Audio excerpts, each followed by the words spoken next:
le lutteur aussi. Oui. Voilà, c'est pas la sécurité, c'est au coach en premier. Wow.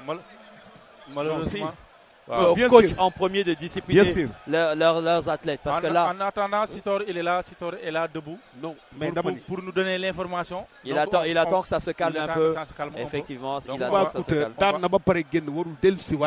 On va attendre Sitor. S'il vous plaît. Il va donner le résultat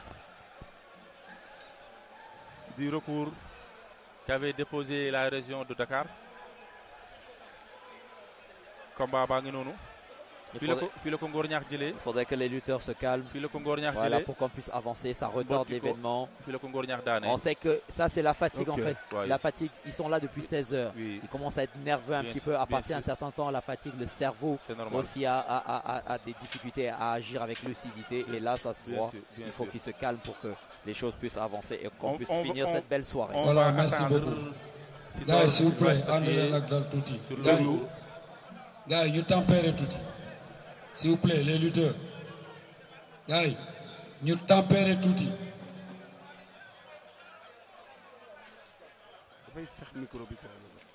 Voilà, donc, modèle soit du plateau B. Plateau B, la région de Dakar devait déposer un recours. Puis nous déposer recours, nous avons recours. On a vu que le lutteur de Dakar est tombé sur 3 appuis dans la zone de passivité. Dans la zone de passivité, soo ci amee 3 appuis mu nekk chute bi kenn mënatu ko wax sortie day fekk leneen génn te du nekk chute nga génn mais bu dee chute bi moo am si zone de passivité bi c'est une chute loolu nag moo am exactement merci. Kon victoire pour Fatick 2-0 pour Fatick. 2-0 pour Fatick. 2-0 et c'est ce combat qui va pour Fatick. déterminer 2-0 pour Fatick. Ah, on va attendre tournoi bi nag du yomb. Victoire de Ngor Ñaax kon 2-0 pour Fatick. Parce que actuellement nii moom jàpp nañ loxo. waaw fi ñu taxaw baax na trop. bu ñu gañewaatee benn rek ñu qualifié. Macha Allah. waaw Fatick bu gañewaatee benn day qualifié. Final. On a 2-0 pour Fatick là. 2-0 pour Fatick. Bon, ça va être compliqué. Hein. Pour Dakar. Ça va être très compliqué pour Dakar d'aller chercher cette finale.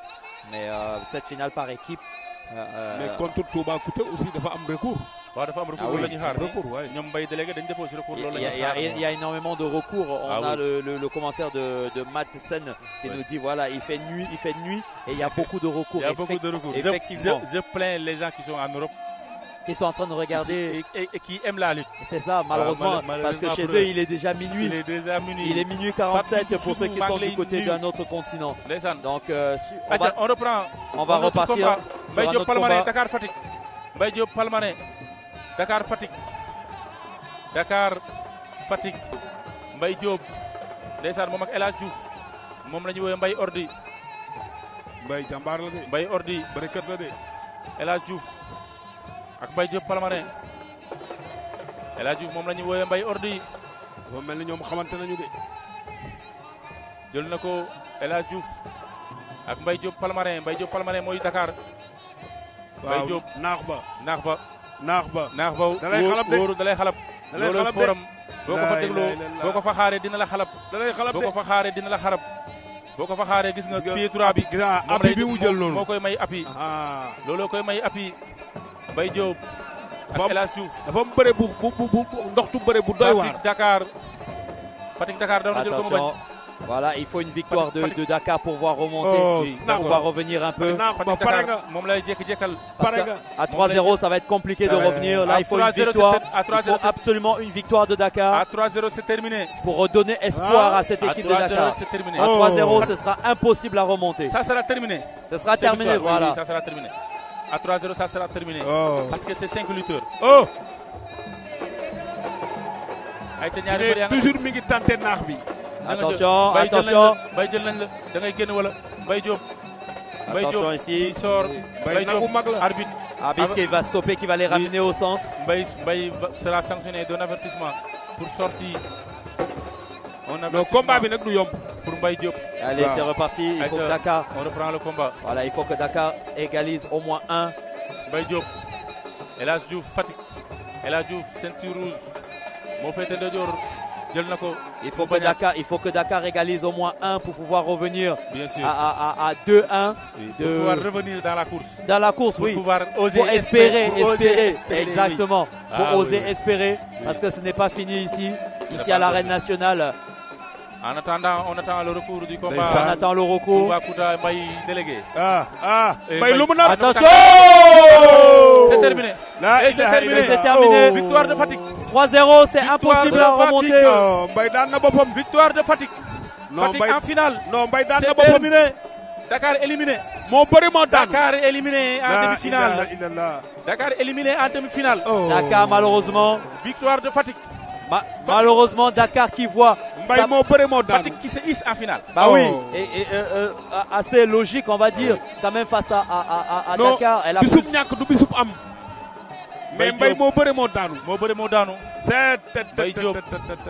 on voit la colère, on sent la colère. Non, c'est. Il a été surexcité. Malheureusement, il avait beaucoup d'excès de confiance. Il avait beaucoup de confiance. C'est ça, oui. C'est ça qui a péché en fait. C'est ce qui lui a porté préjudice. C'est ça. Il devait venir, comment dirais-je, avoir une bonne lecture de son adversaire, l'attendre, le laisser jusqu'à ce qu'il soit à l'aise pour pouvoir le surprendre. Mais malheureusement, il est venu pour pouvoir trop confiant. Trop confiant. Et malheureusement, c'est ce qui lui a porté préjudice. Et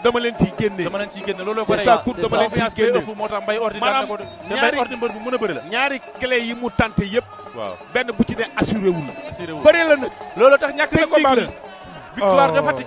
Victoire de Fatick. Fatick en finale. Il reste encore ce recours qui va pouvoir départager pour savoir qui va rejoindre Fatick en finale. Entre Kédougou, attention pour moi, entre Tambacounda et Thiès. Entre Tambacounda et Thiès. Donc voilà, on attend la décision. Ça, c'est mon oncle Semendi, c'est le DTN de la région de Fatick. Inch'Allah, ci kanam tuuti ma dugal ko mu mën a wax tey en tant que DTN li nga xamante ne noonu la ñu waajee 5 minutes xaaral bañ vidé lii après nga ñëw du mën a ñàkk. Mais Fatick c'est le directeur technique régional de la région de Fatick. Le directeur technique de la région de Fatick. Donc, on sent sa fierté. On voit là la fierté du DTN, du travail qui a été fait justement quand tu vois ces jeunes. C'est un travail de longue haleine. Exactement. Pendant un an, ils ont préparé ça et ils se retrouvent une fois de plus en finale. Et c'est très important. On va attendre de voir est-ce que Fatick va imposer sa suprématie dans ce tournoi du chef de l'État. Vous voyez au ralenti, ok, combat bang noonu Seni Sembène, Seni Bargny, Dakar, Seni ak Babacar Tine, Seni jël na ko, Seni Bargny Babacar Tine. Maanaam Fatick la. Fatick moom gagné na ba pare. Amagum na 3-0. Ils sont à 3-0, c'est peine perdue. C'est peine perdue en fait. Seni Bargny. Voilà, là c'est impossible. Voilà, c'est ça les inconvénients. Il devait se ménager. Si c'était moi, j'allais venir me déclarer forfait. Exactement, ça sert à rien. Ça sert à rien d'aller lutter. Parce qu'il y a des risques de blessure. Il y a des risques de blessure. Les enjeux sont finis. Les enjeux sont finis. Donc si tu es blessé, tu vas ça te pénalise pour le lendemain, sachant que le lendemain c'est en individuel. Ah oui. Là, ça sert à rien. Autant mieux déclarer forfait. C'est risqué. Puisque que ce soit une défaite ou une victoire, ça ne changera rien au résultat final. Bien sûr. Loolu doy na waar. Machallah.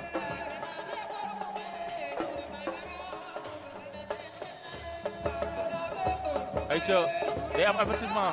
Moom Babacar Tine borom ndondol. Day am avertissement digganteem ak Seni Bargny du yomb. Waaw.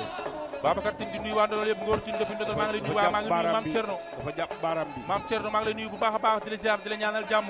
Ndeysaan. Mame Thierno Ndamal Daaru borom ndondol maa ngi lay nuyu bu baax di la ziar di la ñaanal jàmm. Aïcha noonu la demee gars yi combat baa ngi noonu. Nee naa la loolu mën a yóbbu ñaari mbër yaa nga ca dara xewagul. boo waree njëkk da ngay juum.